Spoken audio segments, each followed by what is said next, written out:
Hey everyone, welcome back. I've got a review for you on the Rimmel Lasting Finish Concealer.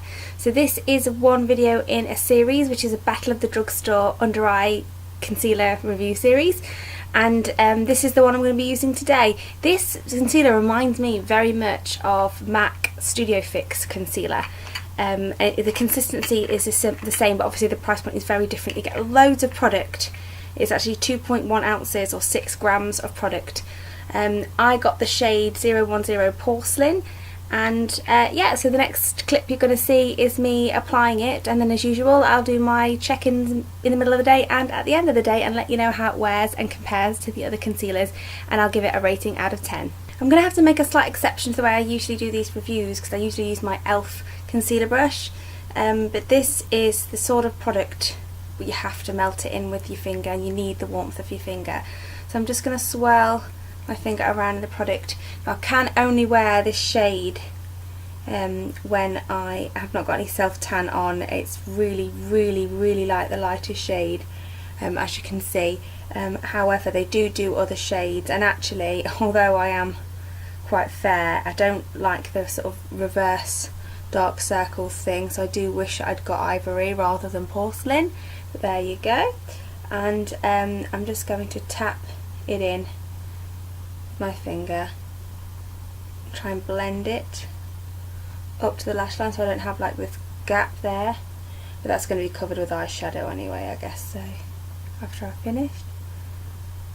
Okay, so once I've got that on, I like to go in with my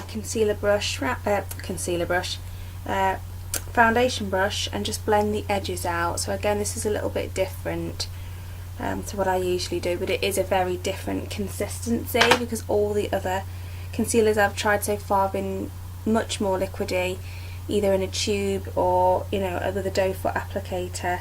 So all I'm just doing is tapping over the edges. Okay, so as you can see, it's really brightening. The coverage is really good. I actually have found that I've not always needed to set this concealer with a powder, but for the sake of the review, to keep as much consistency as possible, I will.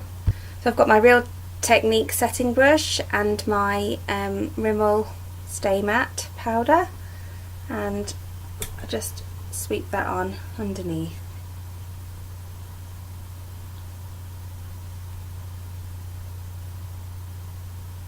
Okay, so I do feel I'm looking a little bit ashy just here, but that's only because, like I say, the shade is a little bit light. Some people like that brightening effect. You might want to colour correct and then use this. For me, I just like to go straight in with a sort of concealer to match my actual skin tone. So it's just the shade, so I'm going to let it off for that. But yeah, that's the concealer so far. I'll come back as usual and check in midday with you. Hi everyone, so it's not really midday, it's kind of late on in the day, but I'm still going to be doing another check-in at the end of the day when I take my makeup off. It's about 5 o'clock now, and I've had it on since about 9, so it's been about 7.5, 8 hours I've had it on. There's very minimal creasing. The coverage is still great. It is looking ever so slightly dry, but nothing too major. I'm really happy with it so far. I feel like it's performing really well. I'll just try and give you a close-up. So that's it close up, and I'm gonna probably wear it till around 9-10 o'clock and take it off then and sort of frizz out, and I'll be back to give you the end result. So it's about 5 to 10 at night, and I'm wrapped in a blanket with no lip product on because I'm watching Game of Thrones with the hubster, and I'm not going to reapply my lipstick because I'm taking my makeup off when I film this. So I'm really happy with this concealer. It is starting to sort of speckle, it's starting to break down, which I would expect after this length of time, but I will say that I touched up the concealer on this blemish here, and on my nose, which was MAC Studio Fix, just before filming the last clip at 5 o'clock, and that's then broken down again.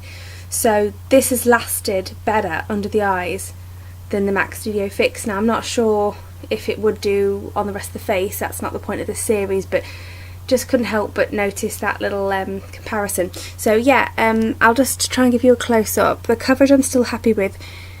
weirdly enough, my concealer always fades here quickest, where the corner of my eyes, where I go like this a lot because my eye waters, and I tend to sort of go like that a lot and dab it away. It's completely still there here and here, just as much as it is here. It's not the most moisturised finish.